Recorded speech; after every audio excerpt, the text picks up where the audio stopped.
የኢትዮጵያ ጠቅላይ ሚኒስትር ወደ ጠፈር ጉዞ ሊያረጉ ነው። ህዝብህን የጥለህ ነው ወደ ጠፈር ጉዞ የምታረገው። ወደ ጠፈር እኮ ያለው ሰማይ እኮ ያለው አባታችን ነው እግዚአብሔር አይደል እንዴ? ቃሉን ታውቀዋለህ እንዴ? ወንጌል ታውቀዋለህ እንዴ?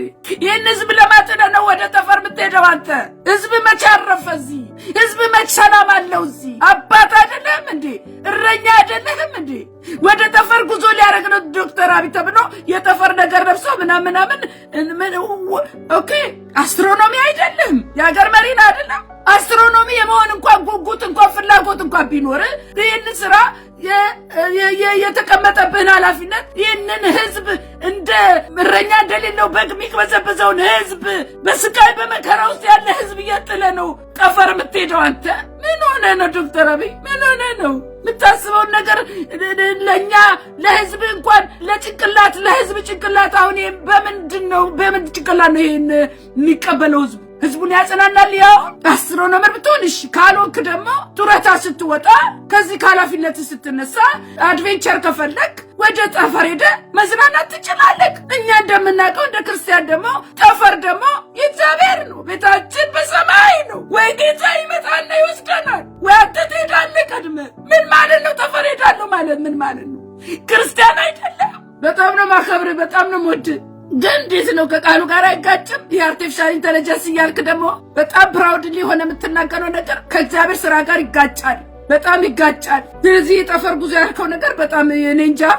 አዩ ክሬዚ እብደት ነው የሚመስለኝ። እብደት ካልሆነ በስተቀር አንድ የሀገር መሪ ተነስቶ ጠፈር ሄዳለሁ ብሎ መናገር ማለት አደባባይ መውጣት ማለት ምን ማለት ነው? ጠፈር የሄዱት እኮ አልተመለሱም። የሚሄዱበት ደግሞ ለምክንያት ነው። ሲሄዱ ደግሞ ይቆያሉ እኮ። የሶስት ቀን ጉዞ መሰለ እንዴ? ኬንያ ደርሶ እንደመምጣት ወይ አሜሪካ አይደለም።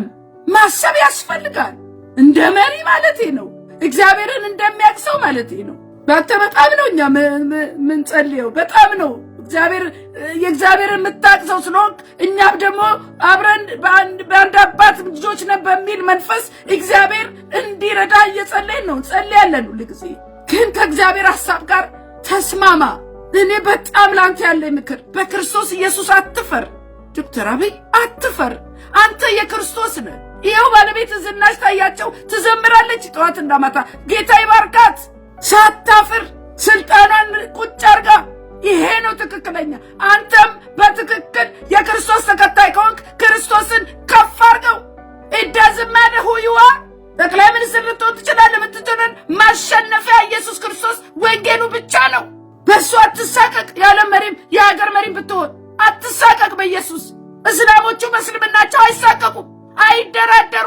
ሳውዲ አረቢያ ብትሄድ በእስልምናቸው አይደራደሩ። አንተ ግን በክርስቶስ ኢየሱስ ታፍራለህ። እስላሙ ጋር ሄዳለህ አክበር ትላለህ።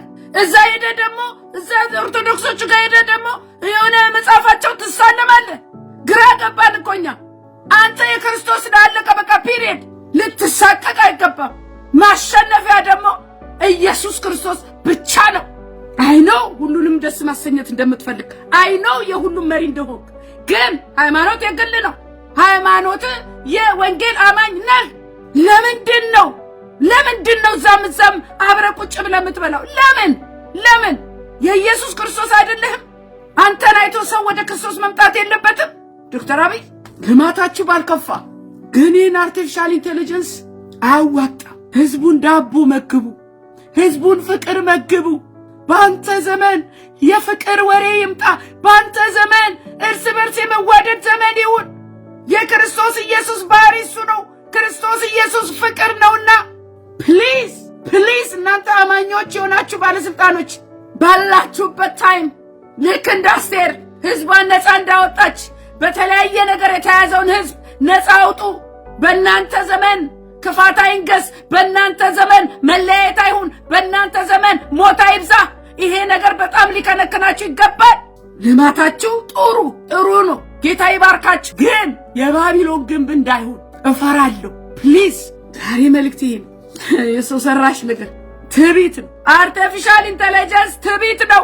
የሰው ልጅ ትዕቢት ነው። ሉቃስ 1:51 ላይ በክንዱ ኃያል አድርጓል፣ ትዕቢተኞችን በልባቸው ሐሳብ በትኗል ይላል። እግዚአብሔር በሰው ሐሳብ የተሰራውን የተገነባውን ሁሉ ያፈርሳል። አርቲፊሻል ኢንተለጀንስን ያፈርሳል። እንደማን ብትሉኝ ባቢሎንን እንዳፈረሳት የባቢሎን ግንብ እንደፈረሰ አርቲፊሻል ኢንተለጀንስ ይፈርሳል። ስለዚህ የሰው አእምሮ በሂሳብና በፊዚክስ በካልኩሌሽን መፍጠር የባቢሎን ዘመን ይባላል። እስቲ መጀመሪያ ኢትዮጵያ የዳቦ ቅርጫት ትሁን። እስቲ መጀመሪያ ፍቅር ይግባብን እናንተ። እስቲ መጀመሪያ ሰላም እናግኝ። እስቲ መጀመሪያ ሀገራችን አገር ትሁን። ይሄንን ነው እኔ ዛሬ ምለው። የዛሬ ሐሳብ ይሄ ነው ወገኖቼ፣ የዛሬ ሐሳብ ይሄ ነው። የሰው ነገር መጨረሻው ይሄ ነው። የዓለም መጨረሻው ቀርቧል። ምናየው ነገር ሁሉ ደስ አይልም። ትርምስ ውስጥ ገብተናል። ስለዚህ እኔና እናንተ ወደ እግዚአብሔር መመለስ ይሻለናል። አርቲፊሻል ነገር ትተን ኦሪጂናሉን ብንይዝ ይሻላል። ኦሪጂናሉ ደግሞ እግዚአብሔር ነው። የሰው ልጅን የፈጠረው በአምሳሉ ነው። የፈለገ አርቲፊሻል ኢንተለጀንስ የፈለገ ስልጣኔ ቢበረከት እውነተኛውን ሰው መስራት አይችልም። አሁንም የዓለምን አካሄድ በቅርበት እናያለን። የእግዚአብሔርን ድምፅ በቅርበት እንሰማለን። ተዉ ሚለንን እንተዋለን። ለሰዎችም አድርሱ ሚለንን እናደርሳለን። አሁን አገሬ እንደ ሀገር እንደ ህዝብ አርቲፊሻል ኢንተለጀንስ የሚባል ነገር አቁሚ። ንጹህ ድህነትሽ ይሻልሻል ከፍቅር ጋራ እግዚአብሔርን ከመፍራት ጋራ።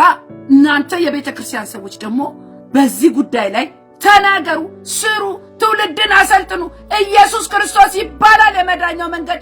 እግዚአብሔር ነው በአምሳሉ የፈጠረን ብሎ ለትውልድ መናገር። ይሄ የሚመጣው ትውልድ ምን አይቶ እንደሚያድግ ራሱ እኔ አላውቅም። ዛሬ መጽሐፍ ቅዱስ የሚያነብ የለም። ይሄ ኦሪጂናሉ መጽሐፍ ቅዱስ ሚያነብ የለም። ለዚህ ነው የደከምነው። ለዚህ ነው መከራችን የበዛው። ስለዚህ ለኢትዮጵያ እግዚአብሔር በእውነት ነው የምላችሁ፣ እግዚአብሔር መፍትሄው ኢየሱስ ክርስቶስ ነውና ለኢትዮጵያ ሕዝብ ወንጌል ይብራለት።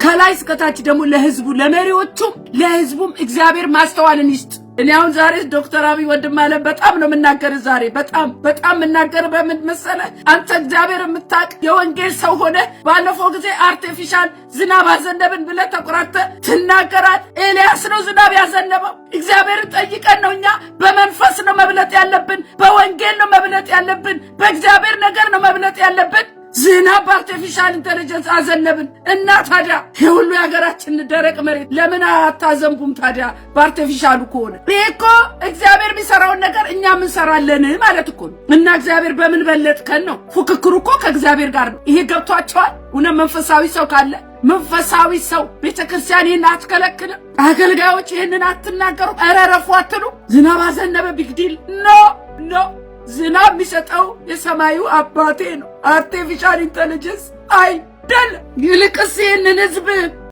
ስልክ አጠቃቀም እንኳን ያላወቀ ንጹህ እንኳን ጠጥቶ ማያቅዝ መብራት የሌለው ስፍራ እያለ ዛሬ በአርቲፊሻል ኢንተለጀንስ ቀና ብለን እግዚአብሔር ባልሰራው ነገር እንደዚህ አይነት መወጣጠር ለኢትዮጵያ ይጠቅማታልን? እንደ ህዝብ አስቡት እስቲ። ድህነታችን እኮ ንጹህ ድሃ ብንሆን እኮ ፍቅር ያለው ድሃ ብንሆን እግዚአብሔር ምንፈራ ድሃ ብንሆን ሰላም ያለን ድሃ ብንሆን እርስ በርስ ማንነካከስ ድሃ ብንሆን ጥንቆላ መተት ድግምት የሌለብን ንጹህ ድሃ ብንሆን እኮ እግዚአብሔር በፍቅር ባኖረን ነበር። ኢትዮጵያ ጭራሽ በዓለምኛው በጥልቁ መንፈስ እየገሰገሰች ነው። በአርቲፊሻል ኢንተለጀንስ ሰለጠንኩ አወኩ ብላ ጥፋቷን ግን አላየችውም። ትውልድ ወዴት እየሄደ እንደሆነ አላየችውም። ስሙኝ ትውልድ ደግሞ አሁን ሰው ሰራሽ ሰው መስራታችን ከእግዚአብሔር ጋር አያጣላንም ወይ? የውሸት ሰው መስራት ከእግዚአብሔር ጋር ያጣላል? እናንተ ኢትዮጵያ በሰላሟ እርስ በርስ በመዋደዷ ክርስቶስ ኢየሱስን ከፍ በማድረጓ ብትታወቅ አይሻልም? ሰው ቢቀናብን አይሻልም? በፍቅር ሰው ቢቀናብን አይሻልም? በሰላማችን ሰው ቢቀናብን አይሻልም ወይ? በኦሪጂናሉ ማንነታችን። ስሙኝ ባካችሁ እስቲ ሰው ሰራሽ ነገሩ ይቅርብንና እግዚአብሔር በአምሳሉ በሰራው ሰው እርስ በርሳችን ተዋደዱ በተባለበት ጉዳይ ሁሉም ቢረባረብ። አሁን እኮ ሰው ሰራሽ ከመጣ ሰውና ሰው አይገናኝ። ሰውና ሰው አሁን እንኳን በስልክ የተነሳ ሰውና ሰው ተለያይቶ ልጆቻችንን እያሳደገ ያለው ኮምፒውተር ነው። ባልና ሚስት ቤተሰብ ቤት ውስጥ ቁጭ ሲል ባልየው ስልኩ ላይ ነው፣ ሚስትየው ስልኳ ላይ ነች። ሁሉም ተራርቆ ስልክ ላይ ነው። የራሱ ፌስቡክ አለ። ይሄ አይደለም ያራራቀን። ይሄ እኮ የዳቢሎስ አጀንዳ እኮ ነው እያስፈጸምን ያለን። ይሄ እኮ የዳቢሎስ እቅድ ነው። አሁን ደግሞ ሰው ሰራሽ ሰው ይሰራና ሚስት አርጓል እኮ። አሎ ሰው ሰራሽ ሚስት ምትስም ምታቀፍ ሚስት ተሰርታለች ሮቦት ነገ ሰራው ብላ ኢትዮጵያ ቀላቀላ ልትል ይሆናል። ምን እናቃለን? በዚህ አያያዝ ያው ተጀምሯል። አርቲፊሻል ኢንተለጀንስ እያሉ እንደ ቢግ ዲል አርቲፊሻል ኢንተለጀንስ ሰላም አያመጣም። አርቲፊሻል ኢንተለጀንስ ፍቅር አያመጣም። እንደውም መለያየት እንጂ። ይሄ እግዚአብሔር ድምጽ ነው። አርቲፊሻል ኢንተለጀንስ ከጥልቁ ነው። ይህ ሰው ሰራሽ ሰው እኮ የሰው ልጅ ሰነፍና ስራ ፈታ አደረገ። አሁን ዶናልድ ትራምፕ ትላንት ሲናገር ነበር። ምን አለ ብትሉኝ ይሄ ሮቦት የሚባል ነገር መስራት መቀበል እናቆማለን። ለምን ሰውን ስራ ፈታ አደረገ? ሰው በራሱ በእጁ ሰርቶ መብላት አለበት አለ። ያደጉት ሀገሮች እንኳን ወደ ማንነታቸው እየተመለሱ ነው። ኢትዮጵያ ደግሞ እኮ ብለው ኢትዮጵያ ራስሽን ብታቂ ምን አለበት? ኢትዮጵያ ማንነታችንን ብናቅ ምን አለበት? ጫማ አርጎ ሱሪ ያላረገ ህዝብ፣ ሱሪ አርጎ ጫማ የሌለው ህዝብ ዛሬ አርቲፊሻል ኢንተለጀንስ ተብሎ በዓለም ለመታወቅ ደግሞ ምን አይነት ዘመን ውስጥ ነው ያለነው? እናንተ ምን አይነት ዘመን ውስጥ ነው ያለነው? ማስተዋል የጎደለው የጨለማ ዘመን ውስጥ ነው ያለነው። እንደ ሀገር ነው የምላችሁ፣ እንደ ሀገር ዓለም የምትፈጥረው ነገር ሁሉ ከእግዚአብሔር ስራ ተቃራኒ ነው። ተቃራኒ እኮ ነው። የአርቲፊሻል ኢንተለጀንስ እዚህ ጋር የእውነቱ አለ።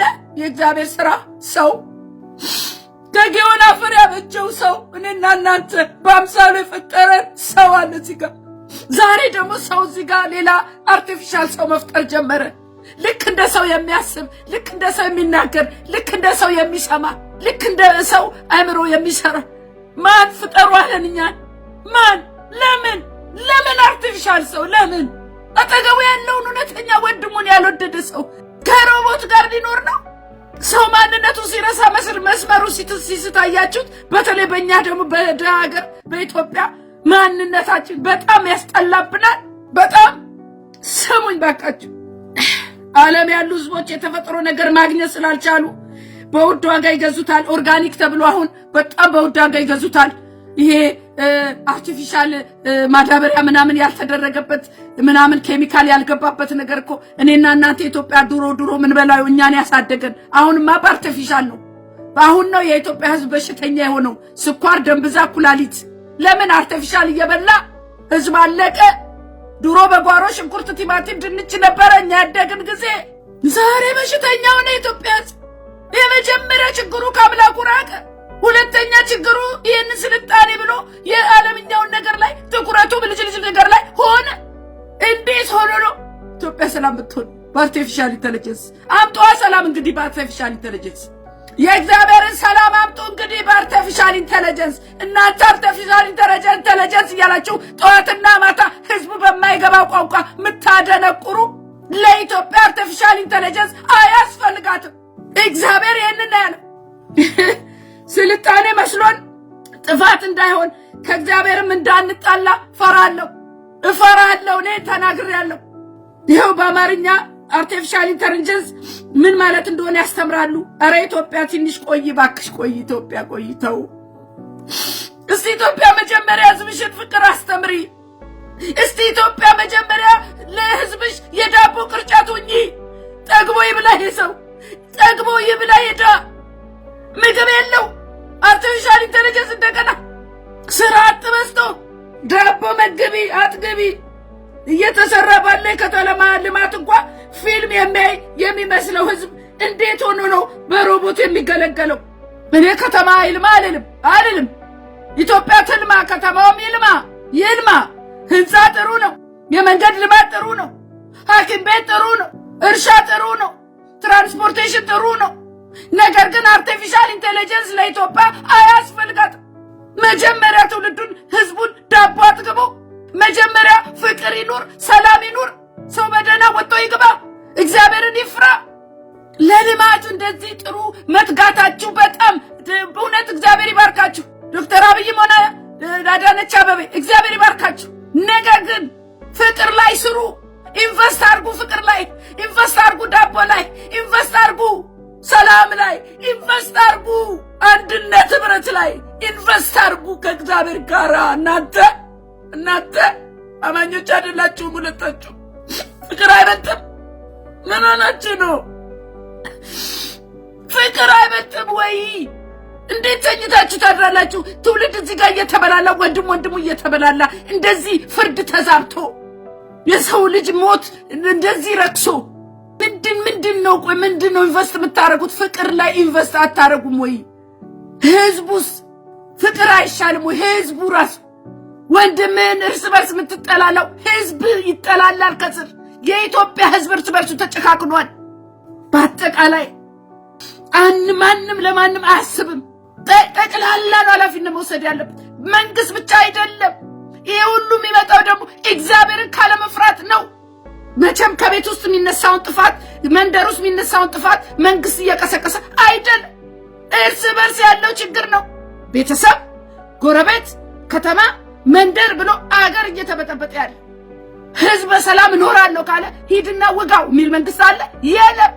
ወንድሜ ነው እሱ አልነካውም፣ እህቴ ናት እሱ አልነካትም ካለ ህዝብ በግድ ጦር አስይዞ ሂድና ከሌን ግደል የሚል አለ ወይ? ይሄ ለህዝብ ያለኝ ጥያቄ ነው።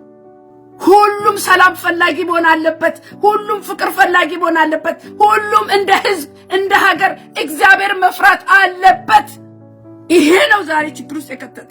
ለዚህ ነው የከተማ ልማት እንኳን ፊልም የሚያይ ነው የሚመስለው እኮ ሰው ፊልም የሚያይ ነው የሚመስለው። የራሱ ቢሎንጊንግነት የኔ ነው የሚል ነገር አይሰማውም። ለምን ብትሉኝ ለዛ ደግሞ አለ እዛ ውስጥ ይኖሩ የነበሩት የሉም ዛሬ። እሺ ከተማ ለማ አሁን የሚኖርበት ማን ነው ጥያቄው። እኛውን ብንመጣ የኛ ቤት ፈርሷል። እኛ ግን እዛ የፈረሰው ቤት የተገነባው ላይ ያ የነበረው ሰው የለም እንዴ? ነው እንደዚህ አይሰራም። የእግዚአብሔር አሰራር አይደለም። ከተማ ለማልማት ከሆነ ያ ከለማ በኋላ ማን ነው የሚገባበት? እዛ የተንጣለለ ህንጻ ላይ ማን ነው የሚኖርበት? እኛ ስንመጣ የት ነው የምንኖረው? ቤታችን ፈርሷል። ኧረ ፌሩኑ ባካችሁ፣ አለማልቃለች ባካችሁ። ኧረ አለማልቃለች። በአንድ ሌሊት ያጠፋል የኔ ጌታ ይመጣል።